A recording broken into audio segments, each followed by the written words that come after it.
Parang ano ko na lang yung spelling nito eh. Last letter A. Hindi. Last letter E. Hindi. I. Hindi. O. Oh.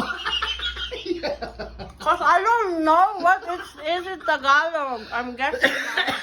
Kaya na you have to guess now. I don't know what it is in Tagalog. Come on. It's elbow but in Tagalog, but I don't know what it is in Tagalog. Ayan na, sinasabi mo na yung mga letter kanina. S, tapos naman, tapos O.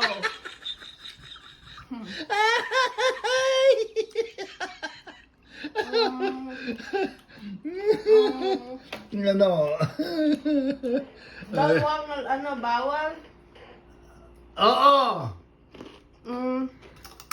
Oops. Parehas yung ano, bawal na O.